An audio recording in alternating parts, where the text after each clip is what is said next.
Hello, everyone. My name's Simon Tilford from Forum New Economy. I'm afraid I don't have a Forum New Economy background image, despite a long and very bruising battle with my MacBook, the MacBook One.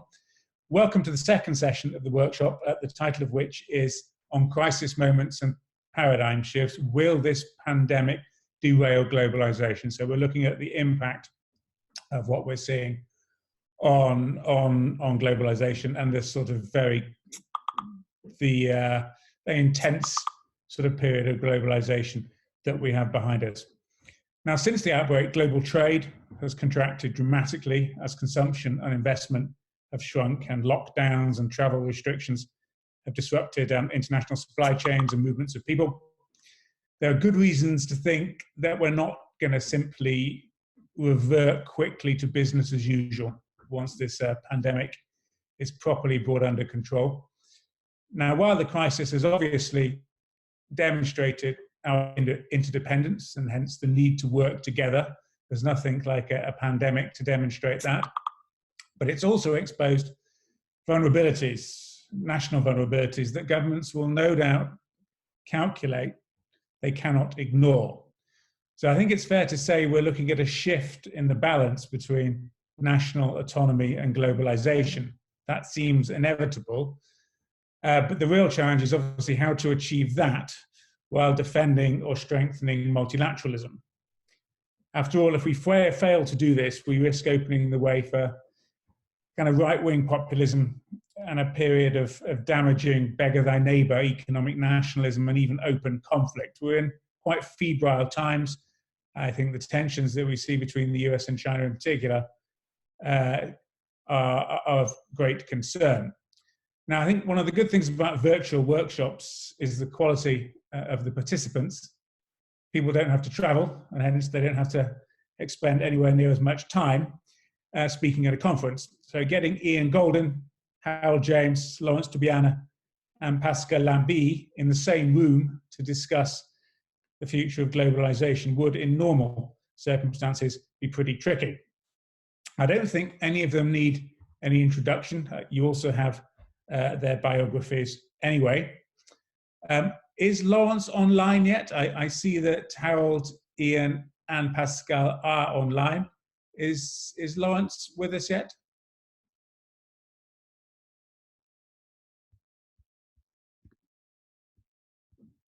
No, okay. In which I was going to go in reverse alphabetical order. So instead of starting with Laurence, I'm going to hand over to Pascal. It's 7 to 8 minutes each, please, because there's 4 of you, and we obviously want to leave some time for questions and discussion. Pascal. Thanks very much. I have my 6 or 7 minutes. I won't be longer. A few remarks. First, having carefully listened to the keynote by Danny Roderick, short reaction, whereas I've always agreed with him that global market capitalism needs to be reformed in order to leave more space for public goods we care about. I disagree with his diagnosis that the COVID crisis origin lies in globalization. I think the health sector is precisely one of these areas where any sort of international trade, economic, financial regulation had left a lot of policy space to sovereigns, and that the COVID crisis is not a failure of globalism, but a failure of localism. What happened was that sovereign states did not properly prepare. And if you look at Korea or Taiwan or Hong Kong, they did better than others while being much more globalized than average. So I think, this being said, let me turn now to the impact of this COVID on globalization, understood as the multi-localization of production systems of goods and services. I think the impact will happen in two major areas. First, subsidization. Second, precaution. Subsidization because governments have already stepped in a big way and will have to step in a much bigger way to for the post-sanitary crisis economic stimulus. And this means that the balance between capitalism and the states will tilt, will change. Second, precaution. I think if I am a normal firm, I will rebalance my equation between efficiency and resilience. This will lead to some reconfiguration of production systems, not a big wave of reshoring, but some diversification. Instead of having one plant in China, I will not remove my plant from China, but I will have another plant elsewhere, which will impact the system, not a de-globalization, but a different sort of globalization, a bit like what would happen if relative prices changed. What changes with this COVID, economically speaking, is a higher price for risk, a repricing of risk, which will make global capitalism, globalization, less efficient and hopefully more resilient. But the problem being that more subsidies and more precaution risk de-leveling the playing field on global trade. We know that, and we know that the more unleveled the playing field is, the more damaging this is for poor developing countries who need open trade to grow their economies. And this is a problem which now needs to be tackled. We will need more disciplines on subsidization, and we will need some sort of convergence on levels and administration of precaution, short of what, again, the victims will be poorer countries and poorer people in rich countries. Finally, there's one area where I think global goods will benefit from the COVID crisis, which is health and environment, and the connection between health and environment. I think this is probably, at that stage, the only real positive good news, provided, of course, there is a sufficient level of international cooperation on environment. And this, of course, is an open question, given where the US are for the moment. This is plan A. Plan A is a better coordination, including US, in these areas of health and environment. And if you normalize the process of marketing or clearing drugs or medical devices globally, instead of doing it individually, the price of drugs will go down by 30%, which is a big plus for a health public good. Same for the environment, but with this major question mark on where the US will be at the end of this crisis, whenever the end is. And we know that since the beginning, our problem is that the end of the crisis has been moving forward and forward and forward.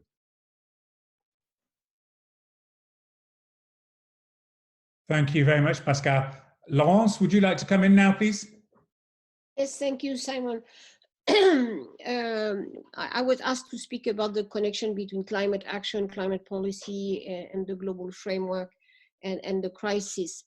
Of course, in a way, if I remember where we were in January 2020, I could see that we were in a growing momentum for climate action for many reasons, European election, mobilization of citizens, etc. And now, of course, and the mobilization of many private actors, including new regulation in perspective for finance. Now, of course, now the COVID-19 is a major challenge to that. As many of you have said already, and Pascal in particular, it's a test for globalization and multilateralism, but and it can shape things differently. And that's the point I would try to make. The first response in terms of the globalization and the relation with the COVID-19. The first response were closing borders and of course, an assertion of really sovereignty in a quite narrow sense of sovereignty.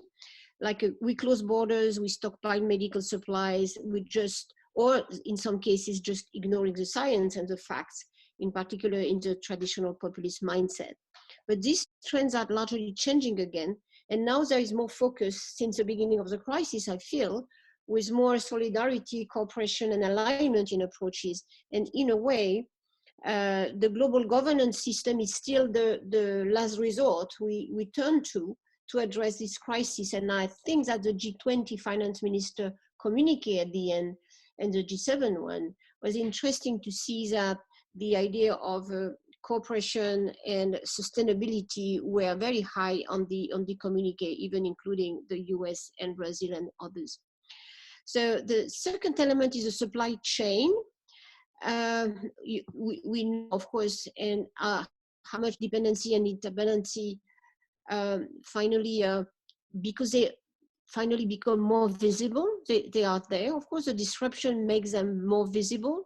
And we see that there will be a reshaping of the discussion on what is strategic activities we have to relocalize because of, as Pascal said, a repricing of risk towards efficiency. And that's, I think, but adding maybe something that Danny Roderick mentions a lot of times is about as well how the values and the choices of the society are represented in this new shaping. And that's, I think, an open question mark.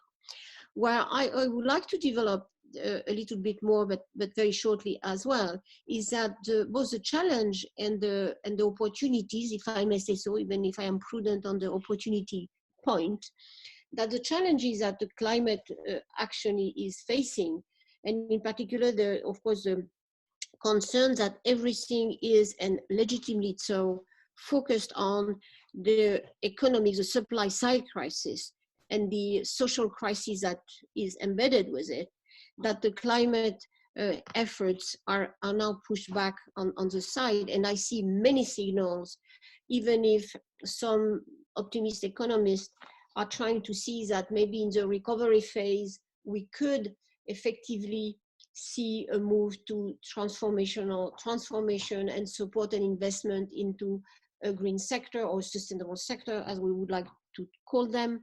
But I do think that in the emergency package, for again, very good reason, what I'm seeing is a fossil fuel sector which is in deep crisis, coal, oil, gas, etc., asking for support without any strings attached, and government thinking that they cannot put strings now or conditionalities, and that could be in the second phase. But I'm very concerned about the idea of having a logical sequence of emergencies and recovery, as fiscal resources are still scarce. Even if we are pouring a lot of money now, countries and governments are ready to endebt them more. But there is a certain limit to that. And I think there is a rush to quick support and to try to go back to normal that is, in a way, in contradiction, in tension with a more transformational agenda. Even if I do think we should still stick, in particular in the European case, as von der Leyen and Timmermans recently said, we should say more, the recovery should be around accelerating the Green Deal, not delaying it. And we see that there are, of course, a number of contradictions there and tension against that option.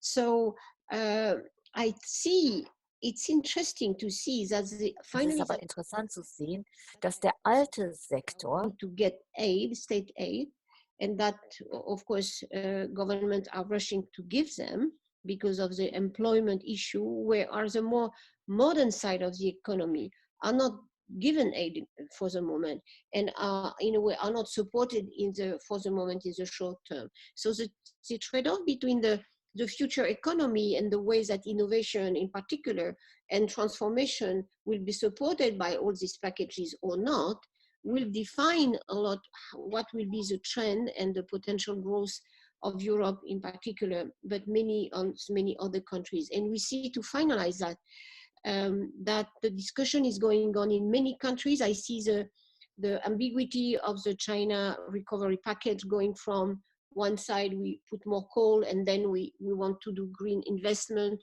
discussion in many countries of Europe, South Africa, Brazil, etc. There is a lot of ambiguity, and that's why I think, and I will end there, I do think that, which is something I normally don't do, to think that we have to pivot from a discussion on climate, pushing COP26 goal, towards we have to embed climate now in the recovery as a feature of what the transformational should be. That's why I think the Green Deal is really, really the window of opportunity we have in Europe, and we will not have a second one.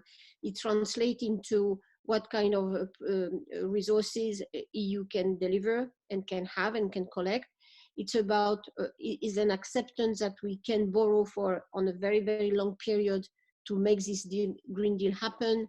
It's a really a shifting in the way that Europe has in finance and is willing to invest in the future. And that's my point there. Sorry, I tried to limit to my 7 minutes. Thank you very much. You've actually both managed to keep within time, which I think is the first time this happened on a panel I've been moderating for quite a long time. I'm going to hand over now to Ian Goldin. Ian. Thanks very much, and thanks for having me with friends and all the participants. Let me focus on just a couple of questions, just very briefly. Of course, without globalization, one wouldn't have the huge advances in health around the world, which we've seen over the last 35 years, with average life expectancy improving by 20 years. And that's no doubt due to vaccines as well as ideas and other technologies that have spread. So I think the argument on health and globalization needs to be much more nuanced than we're hearing from some. But certainly I agree with Pascal on that. Will we get deglobalization? This call is clearly an example of one area of globalization which is soaring, which is digital.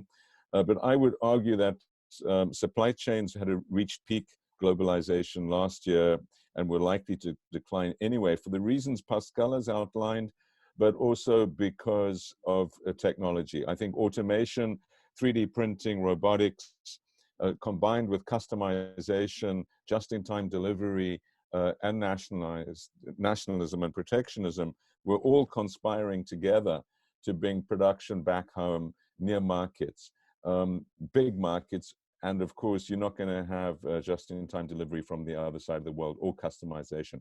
It's not jobs coming home, it's processes of production. And this applies equally to services as it does to physical production. So call centers, back offices had already started reshoring, and this will accelerate those tendencies dramatically.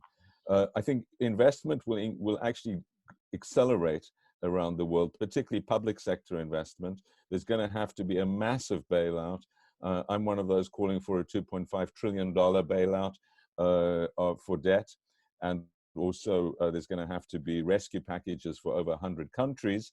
That is going to lead to an acceleration of global public sector flows.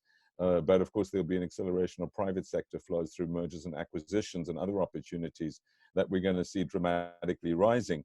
The center of gravity of all of this moving dramatically globally from across the Atlantic to East Asia in the short term, because they're exiting faster and because that is where there's going to be higher consumption growth and investment growth, not least due to the scale of their fiscal stimuluses in their 14th five-year plan in China. So the center of gravity moving, and that is going to lead to financial investment in East Asia for Asian markets. So different types of production processes to the old ones, in addition to the items that Pascal was highlighting.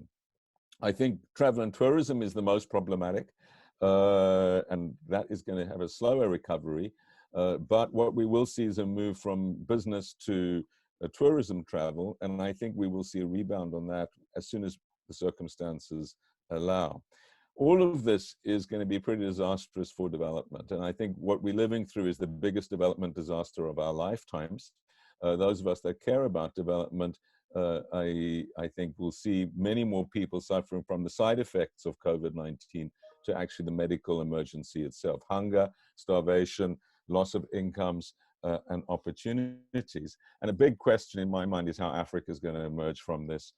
through the combination of COVID and the underlying forces. The middle rungs of the development ladder have been taken out by automation and robotics, basically, and by these other supply chain factors. All what was left for them was commodity exports and travel and tourism in many respects. Travel and tourism knocked out, and commodities in very sharp decline. So I think it's particularly bad for Africa. The biggest question in my mind is how one manages the butterfly defect of globalization. And that, of course, could get worse if countries turn their back. What the US is doing is going to make the butterfly flap its wings even more aggressively. It's going to lead to the stymieing of reform of the WHO. It's going to lead to the next pandemic being more likely and more vicious. So the big question in my mind is, how do we build resilience while we have fragmentation in governance? As Pascal chaired for the Oxford Martin School, our Commission for Future Generations, not all things need global problem solving. But the only thing about pandemics is that they're the unique one that does need every country in the world to participate, not only as a driver, but as a participant, because a pandemic can literally come from any place that's connected in the world. And that makes pandemics very unusual and the only thing that requires global multilateral response, and very different to climate and a number of the other threats that we face. There, the question is, as many have said before, are we in the First World War or the Second World War? And Harold is much better qualified than I am to talk about that historical analogy. But my sense is we're in the first year and we don't yet know. But what was remarkable about the Second World War is how much people were preparing for the exit very, very early on. And that made an enormous difference to the exit with the Marshall Plan, Bretton Woods, and creation of the welfare state in Europe. So that's going to be, for me, the key question going forward.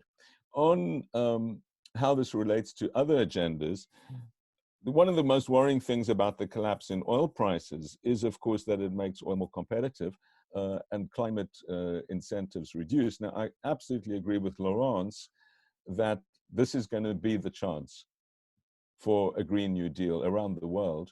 And if we don't seize this opportunity, it's going to be very, very difficult. What's good about the crisis is all orthodoxy has been thrown out the window. Things that seemed impossible 6 weeks ago, like basic income, like bailing out large parts of our economy, like having massive deficits across our economies, all are mainstream economics now. So that creates an opportunity. The combination of record low interest rates and potential to lend very long term, and the bargain that young people have given. Young people are sacrificing for old to stop this flow of COVID-19. What we need to give back to them is a clean and more sustainable world. Thank you. Thank you very much, Ian. Harold, over to you. Thanks so much. It's great to be with you. And I think actually there's a fair measure of agreement here. The paradox that's come up before, you presented it in your introductory comments as well, is that this is clearly a global challenge. It's impossible to really work against it effectively in a national setting. But on the other hand, it's given rise to an impulse which is profoundly national. And there are more and more countries, people pushing for that as well, that are saying you really need to cut off globalization. You started off with the discussion of what Danny Roderick was saying.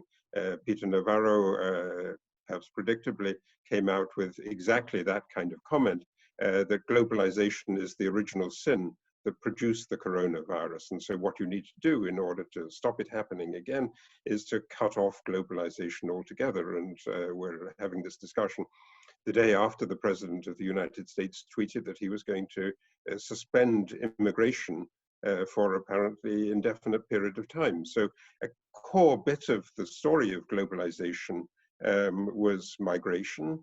That's going to be under attack. Another core bit of it is the trade story, the colossal growth of trade since the Second World War. And you know, we've already been seeing in the aftermath of the financial crisis that took a knock. And since 2014 or so, global trade has been growing less than industrial production. The story of the shortening of the global value chains that you already heard about is something that's been taking place for a number of years now. You can see it nicely laid out in the World Bank's World Development Report.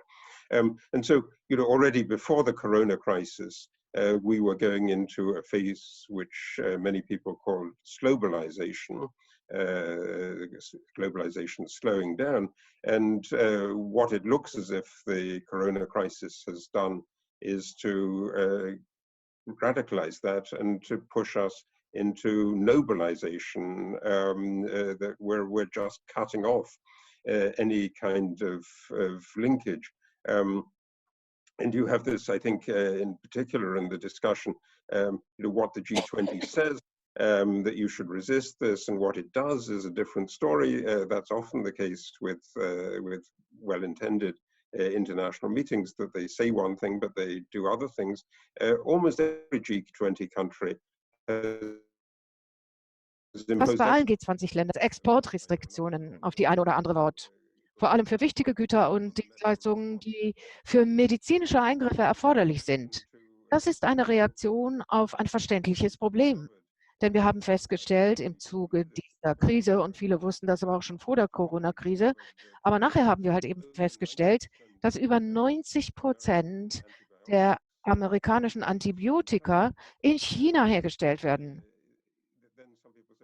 Und dann haben manche Leute gesagt, naja, produced from India, but actually the Indian generic producers depend on Chinese intermediate products. And so it looks as if antibiotics and a number of other really crucial medicines, some of them may be useful in dealing with corona, some of them not useful for that, but essential for other purposes, are just made in one place. And then if you go to the logic of thinking about this, well, if you're a big country, so I'm talking to you from Princeton, New Jersey in the United States, if you're a big country, you can clearly do that. You can build up your own pharmaceutical production. It won't be immediate, but it will be pretty quick. If you're in Germany, you can probably do that as well. But then there's exactly the point that Ian was thinking about. What about most of the world? What about developing countries? They can't do that. What about small countries in Europe? The Baltic Republic, Slovenia can't do that. So if we're going to think of an effective response, we need really to make sure that we have an institutional framework, a multilateral framework, that guarantees that small countries won't just be cut off in some kind of emergency setting when the next emergency arises. And so, you know, again, the impulse that Ian stated, that Laurence had, of thinking about how you need to strengthen multilateralism for the future in this crisis, seems to me to be a very, very strong point, really compelling point. Big countries, many of the members of the G20, can go it alone, but in the long run, that's not a good recipe even for them. One other point that I think, you know, if you're optimistic about this, and you know, I think we all need to think of grounds for optimism and hope in these kind of moments. One thought is that governments all over the world are being treated in a kind of comparative experiment. And there are simple charts, you know, in the same way as during the European debt crisis, the bond spreads were used to measure how governments are doing, how near they are to breakdown. In this crisis, the speed of infection, the rate of increase of deaths are being used as a judgment of competence. And some governments look as if they're doing very, very badly in that test of competence. And by you know, I think something that is not a coincidence, it really does appear as if it's those governments who are most dedicated to the pushback on globalization that are doing least well on the competence level, on the competence test in terms of responding to this international crisis. So the United States has had a very, very chaotic and divided response. There are all kinds of liaison problems. The federal government is not acting effectively. And when we think retrospectively about what kind of verdict we're going to have, we're going to take that into account. So that's going to push, I think, also the story of thinking that we need some kind of multilateralism. Thinking about the longer future, I would just want to make two additional points. One is that what kinds of activity are going to be deglobalized and what are going to be newly globalized. Is there a sense in which in the longer term we will do more things internationally? Well, I think, for instance, we have two areas, both of them have been discussed a little bit so far, which in all countries of the world have been involving major increases in costs, medical provision and education, which are actually capable of being globalized by electronic communication. One of the things that the crisis is doing is pushing telemedicine to a much greater extent. We don't want necessarily to be in physical contact with the people who are looking after us if we can avoid that. And you can think of all kinds of measures, measuring basic functions that can be done remotely. And then, of course, you don't need to be in the same country in order to do that. You can do that in different parts of the country, but you can also do that in different parts of the world. Some parts of medicine have been doing that for a long time. Radiology has been like that for some period of time. But this will be much, much more common after the crisis. And I think it's also a chance of globalizing education in the sense that at all kinds of levels of education, of high-level conferences like the one that we're having now, but also at very, very different levels of education, we will think of ways in bringing different parts of the world into dialogue and into communication with each other. So, there is a kind of optimistic area of that as well. One final thought, though, because it's not been addressed very much so far, is the story about financial globalization. And, that was one of the really big globalization drivers over the last 30 years. And I think the argument that Egan was making, that a lot of debt restructuring is going to be necessary, is going to take place, actually militates against future financial globalization. That kind of debt restructuring, debt reduction, debt consolidation takes place most often and most adequately in a national setting. There may be public sector flows, but then you get, I think, very much back to the kind of Bretton Woods vision in the last years of the Second World War, which was that there wouldn't be large-scale private flows, but there would be some public flows that would be used in order to keep the world together. That the balance between private sector flows, the hyperglobalization of finance, and public sector management of how the legacy of bad debt burdens is responded to, that is going to change profoundly. So my thought is basically that many types of traditional globalization won't look like they are looking for a long, long time. But in terms of thinking about international solutions and international communications, we will, and I think we should, get more of that. And thank you. Thank you very much, Howard. Thank you to all four of you for terrific presentations and for keeping to time. And before I take questions from participants, I'd just like to go back to the panelists myself with a couple of questions. We live now in a very different world from the post-war one. So the Bretton Woods and all of the post-war institutions were crafted largely by the US and by very like-minded countries. We now are in a very different place. Clearly, it's a multipolar world where relations between some of the key constituent parts of that world, and I'm meaning the US and China in particular, are not great and have deteriorated much, much further as a result of this crisis. How do we craft multilateral institutions of the kinds that we need in that against that kind of backdrop? Is it coalitions of the willing, but is that even realistic without full-throated or fully committed US and Chinese involvement? And the second question is a more parochial one, which is to do with Germany. Our former new economy is based in Germany.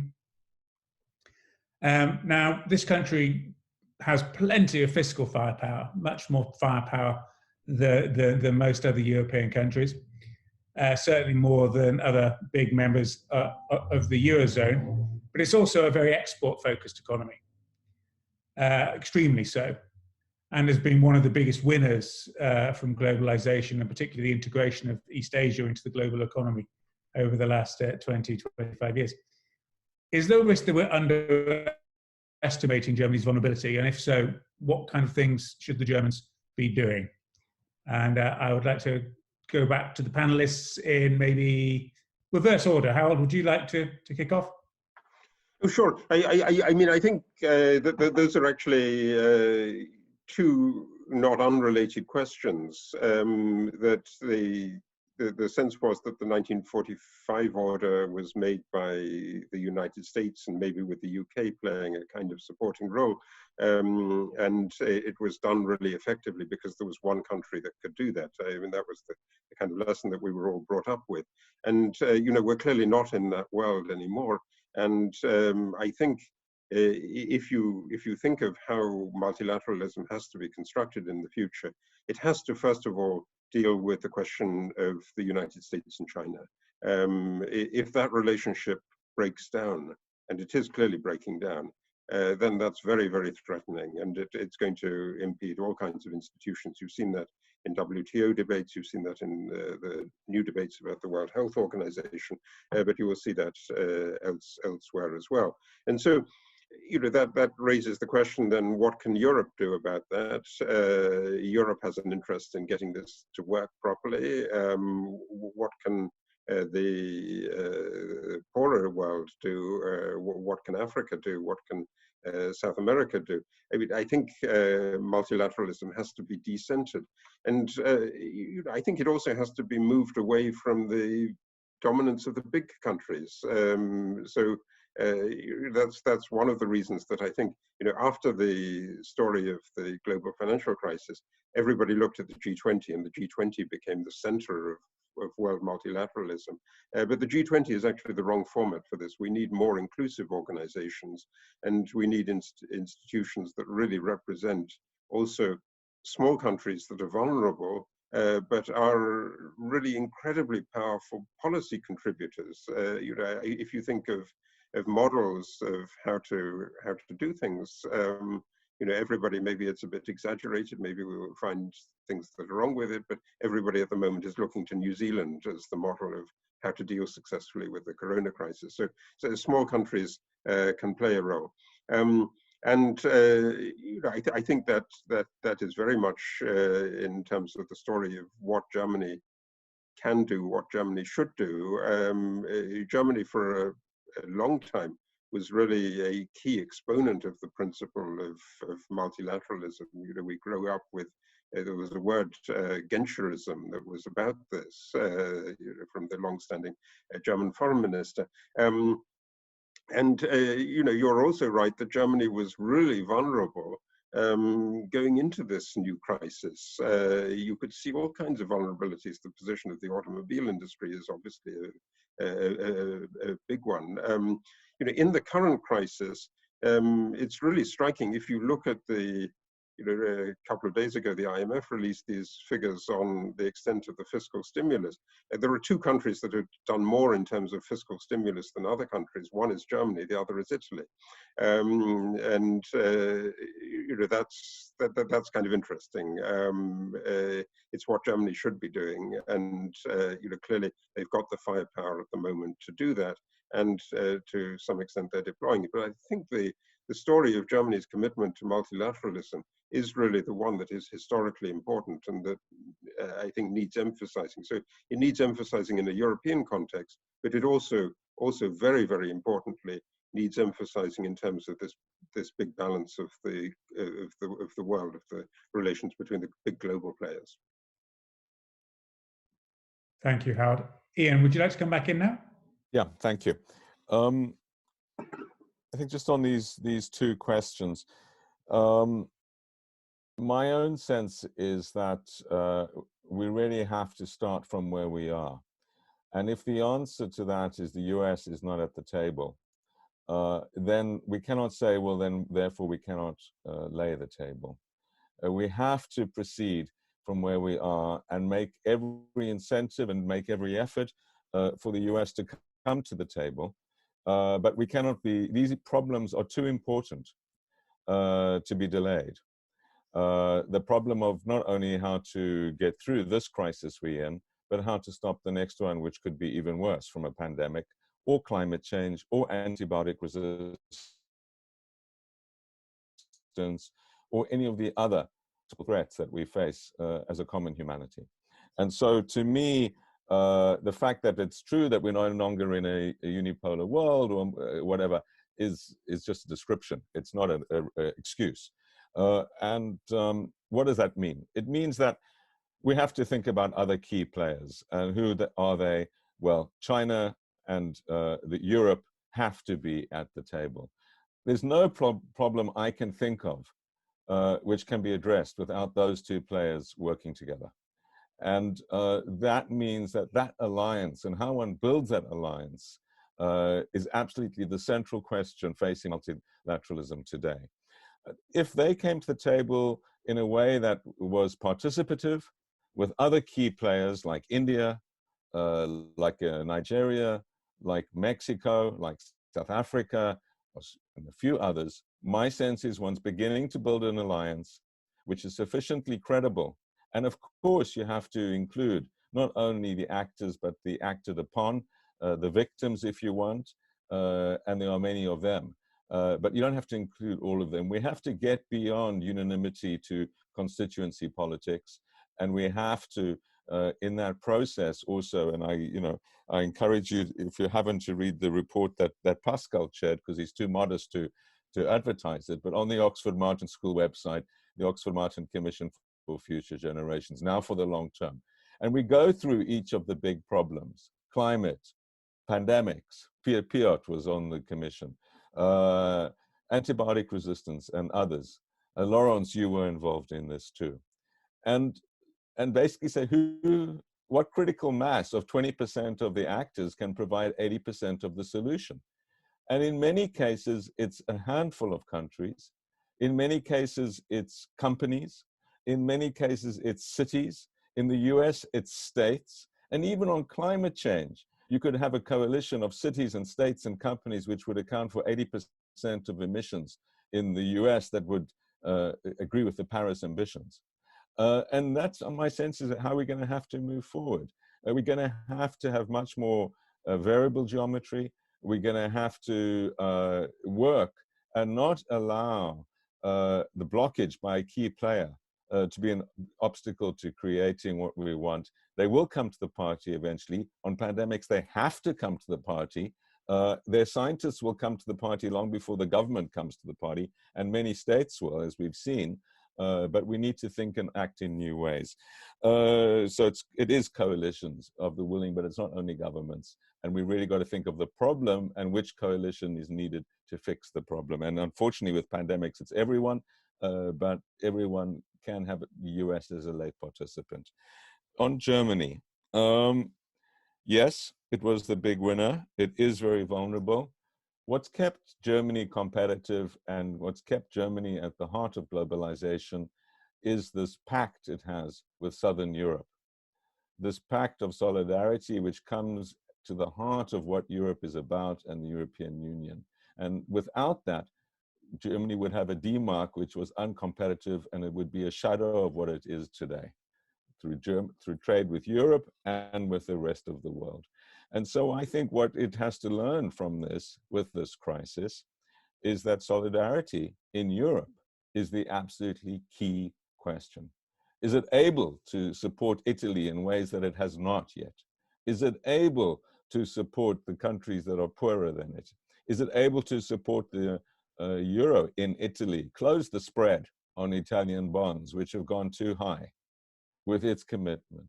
Is it able to stimulate its fiscus? And is it able to work with China and other key players to stop global problems? There's no future for Germany if there's going to be an escalating series of crises from global threats. Germany's interest, like the rest of the world's interest, is managing the butterfly defect and making sure that Europe is sustained and vital. And both of those interests are basically what has sustained Germany so far. So it has to double down, I think, on that, on both those fronts. It has to be the leader. I mean, the big tragedy for me in Britain is that Britain is irrelevant in all of this because of having shot itself out of Europe. But that's not, it is Europe's problem, but it's actually more Britain's problem. We can no longer play the role we played after the Second World War. That's fine. But Germany and France have to do that together. Thank you, Wim. Just before I hand over to Pascal and Laurence, I can see that there's a question from Eric Lonergan pertaining to precisely the last point you made about Italy and Italian borrowing costs and what that tells us about globalization. Eric, would you like to come and just in at this point? Sure. I'll be reading the chat. Or is he going to? Yeah. Hi there. Yeah, I don't know if you can hear me. Hopefully you can. I can, yes. Yeah, that's great. Eric, if you can just give your affiliation as well, that'd be great. Thanks. Sure. I mean, I'm an economist and a macro fund manager at M&G Investments in London.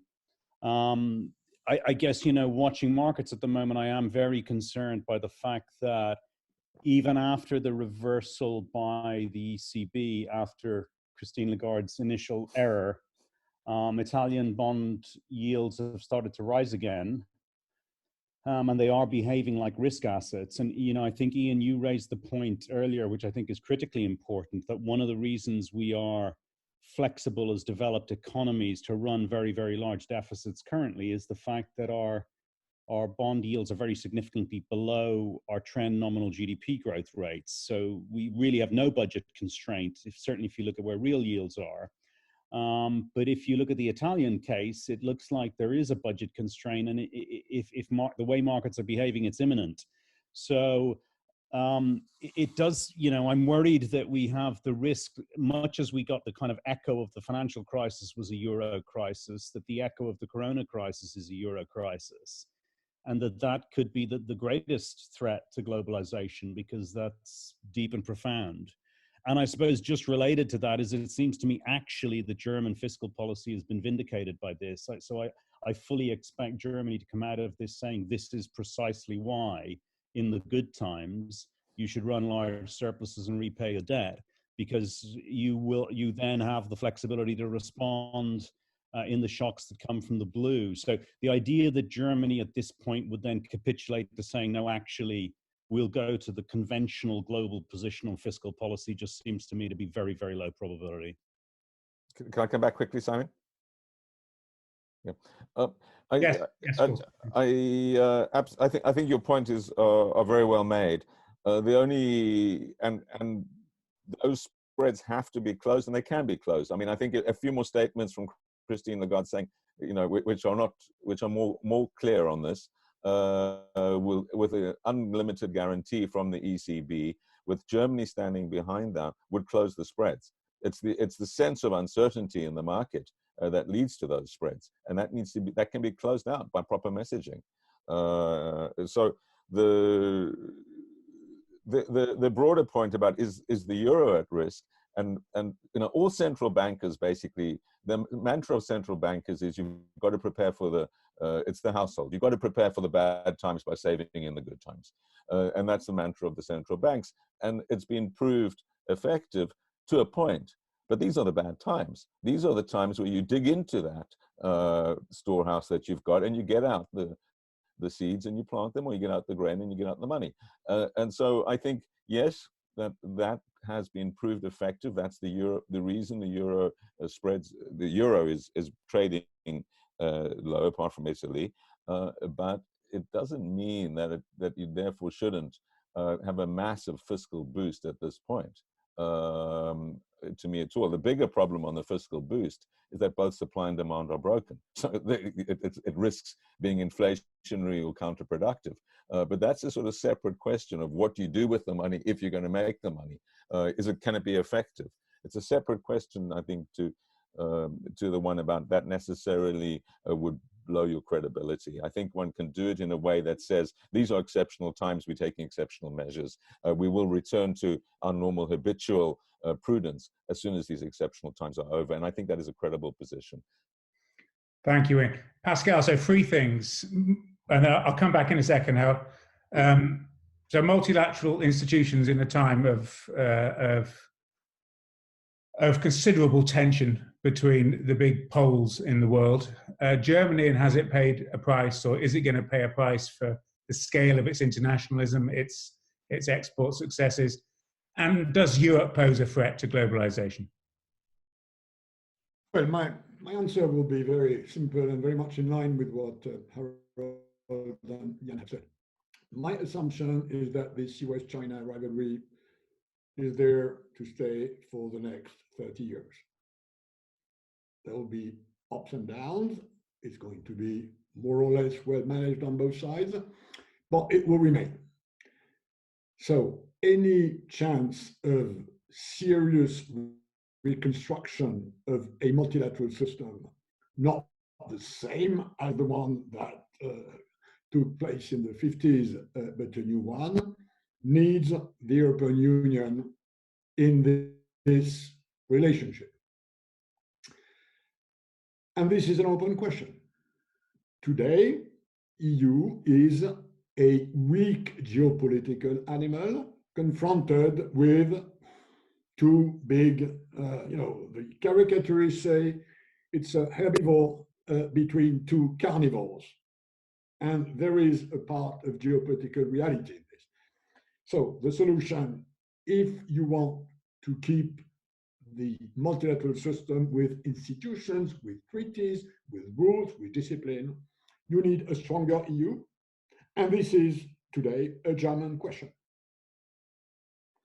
This crisis is a test for the European Union. I am convinced the EU at the outset of this crisis, whenever this is, will be either stronger or weaker.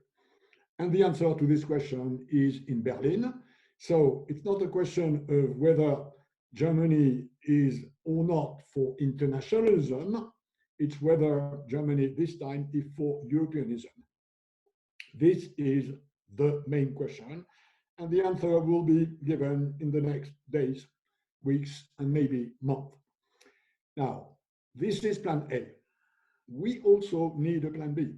And the plan B is the one we've been working on for the last 2 years with the Paris Peace Forum, which is engage in addressing global issues, not just sovereigns, not just diplomats, not just institutions, not just treaties or rules, engage where there is an energy to address these global problems, whether it's health, whether it's environment, whether it's development, whether it's cybersecurity. There are lots of people on this planet who are ready to engage. NGOs, big multinationals, strong academic institutions, cities, regions.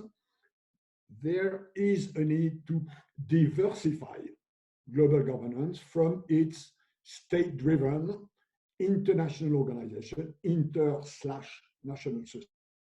And I think we would be pretty prudent to also bet on engaging other than sovereigns.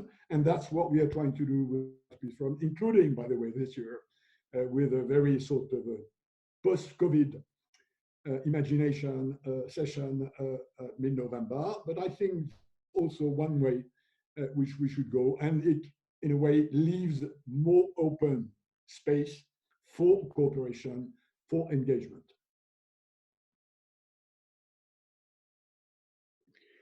Thank you, Pascal. Laurence? Thank you. So several thinking, not very, very different probably from something has been said.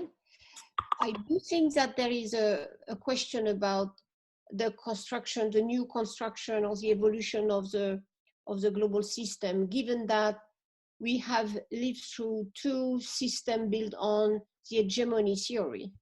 And that was, of course, the idea of a UK hegemony, but it was very much linked to empire concept. And then we had this modernization of the concept of hegemony through the US dominance after World War II. And of course, where you switch from an empire conception to something which soft power was as well rebalance the real power and the real strength and the real forces, where power was in a way balanced with soft power and norm setting. The question mark is nowadays is that what China wants to play with. Is this a concept of a norm setting system China wants to build with Chinese characteristic, as they say very often, without many details on what they think?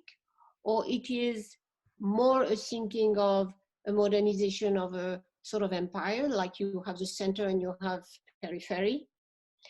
I do think this is not a thing they have chosen totally, and they are trying different forms. And that's why the discussion between EU and China is pretty complicated, because the philosophy behind whatever should be the global order may not have advanced a lot.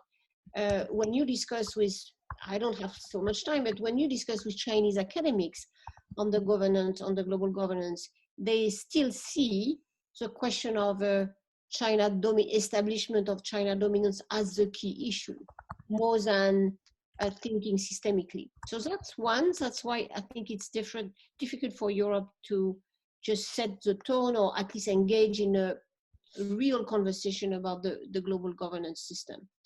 The second element is, I do think, like Ian and Pascal, that anyway, whatever, and I agree with Harold, the system cannot work on the classical hegemony version. We, in a way, we acknowledge and we developed before World War I first and after World War II.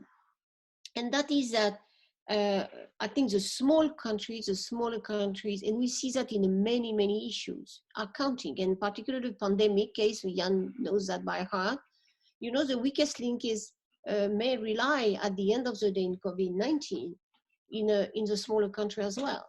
And so you can't now, and many attempts of having the G20 or club model to solve these big problems fail, because if you don't include others, finally the system is weakened for many reasons. I don't have to the time to detail, but because these global public goods rely on one side, of course, a few providers mainly, so few countries providing it, but at the same time, the security of the system, the safety of the system is multipolarity and the smaller countries' role. And that's complicated. Then you had a third complication, which is now the number of actors that are able to play at multiple levels. So even the local level, the cities is a very good example. They can play at local level, at national level, and international level at the same time. And so you can't imagine a system that would develop this new norm, this new setting, this new arbitrage between conflict, the way to mediate tensions, without the guys who look at the global pandemic. You can't just solve the global health crisis if you don't have the private sector and if you don't have Gates Foundation. You can't solve the climate action if you don't have these 80% of emission related to global companies, etc., etc. So I think that the moment everybody is, of course, many people are thinking about what is a new DNA of the governance. I don't think the COVID, even if apparently it reinforced a national traditional sovereignty vision, that was, of course, the first impulse. But very soon you see, well, it doesn't work. And I do think that the call to, for example, the private sector to come in, the revisitation of the value chain will imply a strong conversation with government and industry, for example, in Europe and outside Europe. So I think that's in the making. We don't know how it will land, but I think it's important. Finally, on Germany, Simon, I must think that when you look at the recent story, sometimes Germany, of course, the weak, the l'homme malade, and then now the strong guy, is very much working on its own foot, on its own, in a way, interest. And I do think that it's a moment of truth for Germany. If Germany wants to be the builder of Europe, or just being a country that has benefited with very good reason and very good talent of the European construction, was capacity to export immensely to the other countries of Europe as well. But finally, in a way, hesitating, and of course that's different now because of the US, in a way, dumping Europe in a very, very brutal way. So there is a choice for Germany that has not been the case before. So they could play with different affinities, different networks. And I think it's a moment of truth. And how much the German interests, the German parties are convinced that there is something of a, beyond the discourse and the statement of Angela Merkel, that there is a true interest from the Green to the Conservatives. There are, of course, many pro-European, but thinking we can't just see German interest first. That's not the capacity to evolve in the future. And I do think that that's a big challenge. And I think that's very interesting to see how complex the situation is for Germany, chairing the EU in the second semester, and chairing, in a way, being part of the chairing of the EU-China summit. And I think that's a very, very difficult moment for Germany from this point of view, how it will be a European player. And I agree on the spread bonds, just totally with Jan, without hesitation. We have plenty of Germans online, Germans who have thought an awful lot about these questions. So if you do have points to make, please do come back in. Before I go over to a question from one of the participants, I think Harold wanted to come back in quickly, didn't you? You've got your mute on. So thank you. So it was initially really a response to the question, it's a really crucial question raised by Eric about the surge in Italian government spending and what the effect of that is on spreads. And so really it's a kind of classical multiple equilibria story, that if you live in the world of a low interest rate in a confidence environment, then there's not a problem with that rise in spending. If you doubt that for a moment and you think that there's going to be a debt restructuring, which would then presumably be in a very, very different context, then all those doubts come up. But that's a question, it seems to me, that it's ultimately for the responses of the different governments, and the German government is absolutely crucial there. That's true historically about 2012. When people look at the turning point in 2012 and think that it's the Mario Draghi speech on the 26th of July, the background to that is that there's an agreement in Germany that they want to do things, and without that, the Draghi speech would have been just another bit of verbiage. People are telling confidence-inducing messages all the time, but it needs credibility, and that really comes from governments and from government action. There's one additional point I would like to make, though, which is in terms of the EU-China relationship, because this is not just a question of classical great power politics. Klassischen Großmachtpolitik, sondern die Großmachtpolitik wird immer, und das trifft jetzt auf die EU zu, auch auf die amerikanischen, chinesischen Beziehungen zutreffen. Machtpolitik basiert immer auf unterschiedlichen Vorstellungen davon, wie die Gesellschaft organisiert werden soll. Eine Geschichte zu China, ob es jetzt um den erfolgreichen Umgang mit der Corona-Krise ging oder nicht, ist Teil dieser Debatte. Es gibt eine viel größere Bereitschaft, den Fortschritt aufzugeben, zu opfern. Und man überprüft hier einfach die sozialen Medien. Is part of that. And if we're thinking about how to deal with global pandemics, it may be that globally we need to give up some of the privacy. And that will be a really difficult point. It's not just for governments to decide, but it's also for people all over Europe to think about that issue. A very good question from Martina Veronica Linasis about debt relief. We've focused quite a bit in the discussion on the US and Europe and China. The challenges we face are formidable, but with the partial perhaps exception of China, we do have the resources if we choose to deploy them effectively. Other parts of the world are in a much more vulnerable position. Martina, would you like to come in now? Yes, thank you very, very much for this entire conference and your insights, perceptions. I'd be interested in first place on your opinion regarding, as you just mentioned, the more vulnerable countries, especially in Africa and Latin America. So the last weeks we were talking a lot about policies, instruments, measures for Germany, for Europe, but what about now, like for instance, Africa and Latin America? And we just had last week the IMF speaking about the debt relief for the poorest 25 countries and the catastrophe containment relief trust totaling 500 million. But reading this number of 500 million and comparing it to 500 billion we are talking about in the European Union, I was just wondering, especially against the background of state collapses, civil wars, refugee movements, whether this measure isn't far too small. So I was interested on your opinion whether we shouldn't start making some kind of a Marshall Plan for Africa and Latin America, which measures you think would be necessary and appropriate.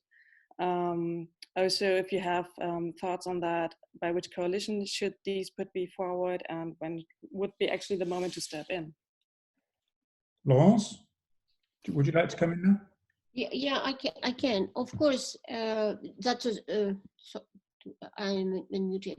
That's a very, very important question because for the moment, as you said, the move is only on the debt relief, and it's not exactly the cancellation. It's a restructuration or relief or delays, which of course it's just totally. But I guess, I hope, it's because it's the beginning of the crisis in Africa.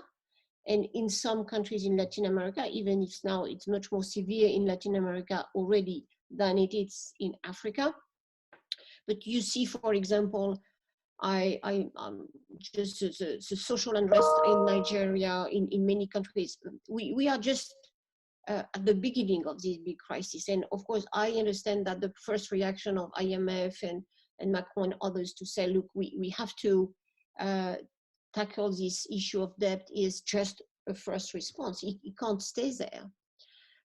And I do think that there will be really, that's why I think the recovery package and the recovery policy, the conversation has to be global in a way, and having the idea that we have to develop investment on the right sector, of course, depending on the development choices of every country, but we need a Green Deal that is involving the vulnerable countries as well. And they need to get access to investment because of, yes, the public investment, supporting the private investment as well, but with a view of development, not just crisis management, which I think that was the first response of IMF and other leaders.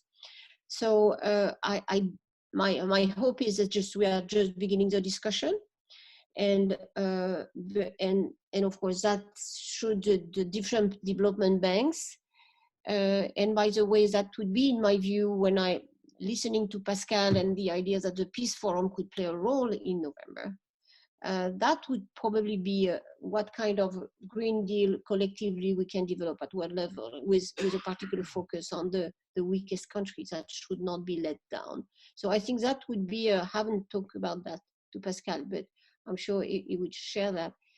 That could be a moment where we discuss not specifics, but the global perspective on how to integrate the new type of integration based on this idea of long-term sustainable development.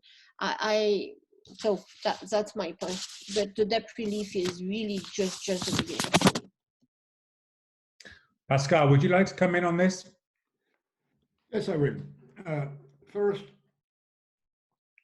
we do not really know what the consequences of the COVID crisis will be on poor countries and specifically on Africa. I think we have a situation in China, in Europe, in US, where we could afford a trade-off between saving lives and damaging the economy. This trade-off was accepted. It was never deliberated. It was never discussed. China did it, Europe did it, US did it. More or less sort of turbulences at some stage. The question is whether Africa will or not do that, or whether the trade-off will be different, losing more lives, but damaging less the economy.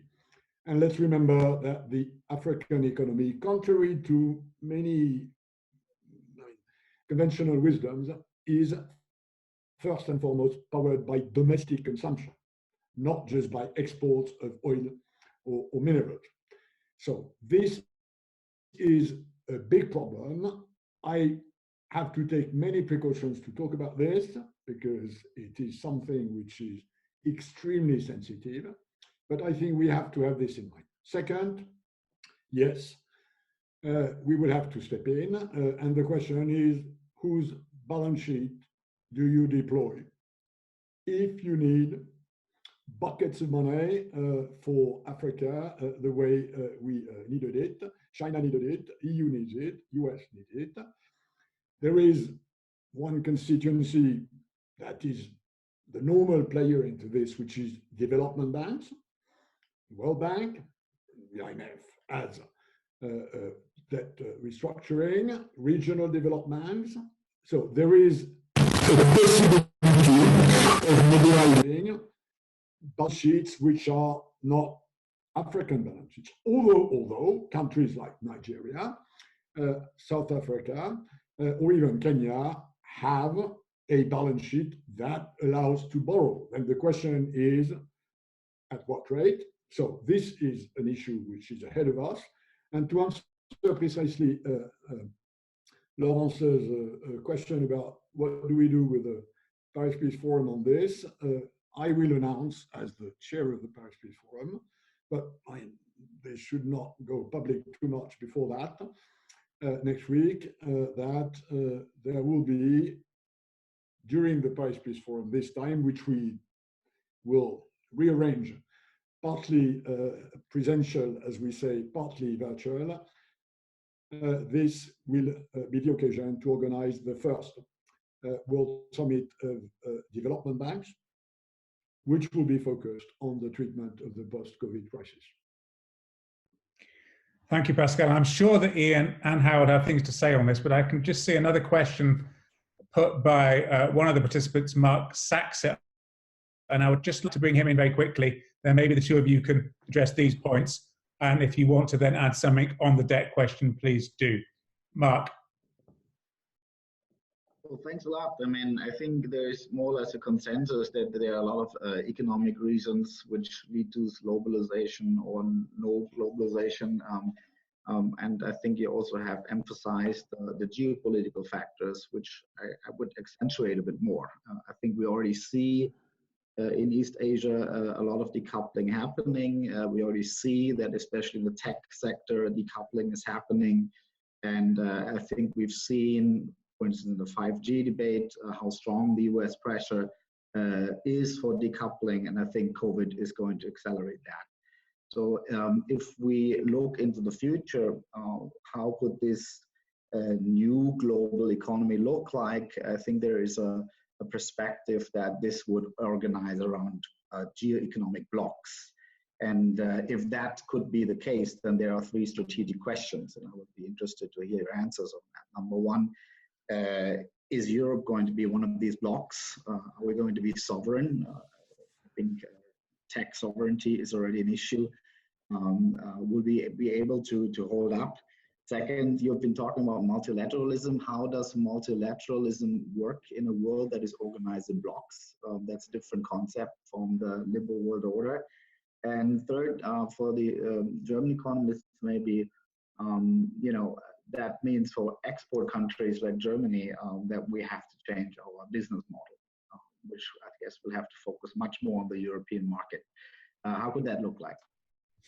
Ian, we don't have much time left, and those are great questions. Would you like to just have a stab at them? Yeah. Firstly, briefly on Martina's question, I did an op-ed in today's Guardian, which you can look at, which is calling for a global Marshall Plan.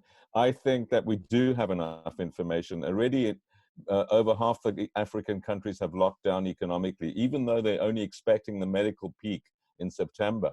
So the economic hit is there. It's hit domestically and it's hit globally. Although, yes, it's the case that they're not as exposed as some other economies to the global economy, between commodities, travel and tourism and remittances and exchange rates going down on average by a quarter already, so the cost of foreign debt has already gone up dramatically. I think one doesn't have to wait to argue for debt relief immediately, and it's 44 billion due in 2020, and for massive writing down of debts and for an economic package. I don't see the arguments for waiting, especially as we know it takes so long to mobilize funds at any scale. So my view is that this is dramatically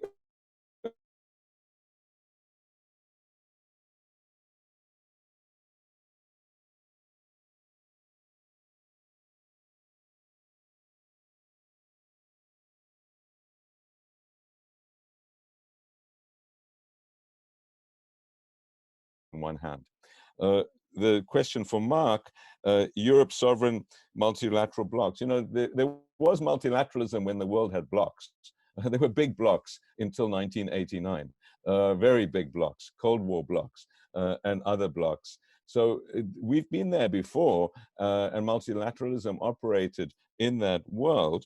And of course, there were massive export opportunities. My sense is that the blocks will be different now.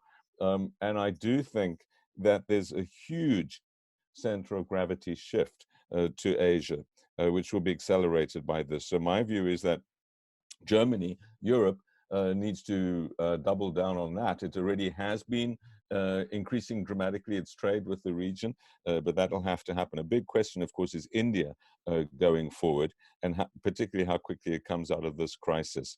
But I don't see the fact that there will be blocks, which I would agree with to some extent, as a necessary contradiction of the fact that one cannot sustain globalization and sustain exports. Howard, would you like to have the last word? Very briefly. You know, when you talk about blocks, regional blocks, you know, I'm a historian by training, and so I think about the interwar period, and in particular the 1930s and the development of the, you know, in Europe of the Großraumwirtschaft, and in the Asia, the greater East Asian co-prosperity sphere. Those were disasters, and you know, then it was the British Empire and the French Empire going into their regional versions. That's not a good and stable solution, and I think we need really to do a great deal to stop that kind of block formation. It's related to the debt question as well, because the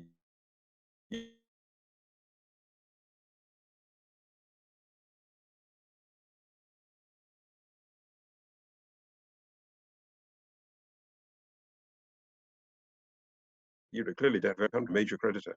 You need to bring China into these debt negotiations in order to make sure that this is handled in an equitable way.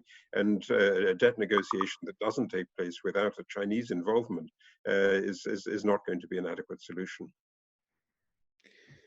Thank you very much to all of our panelists for an excellent discussion, and to everyone else who's listened in. It's provided indispensable food for thought for Forum New Economy's upcoming work on the needed recovery plan. Typically at this point in the proceedings of a workshop, we would be retiring to have a drink together and some good conversation. That can't be helped in today's weird circumstances. But we do have a terrific day of sessions tomorrow, starting at 9 o'clock German time. And I hope as many of you as possible can join us for as many of those as possible. Please do register for tomorrow. It's on our website, which is www.newforum.org. I wish you all a very good evening and hope to see or hear as many of you as possible tomorrow. Thank you very much.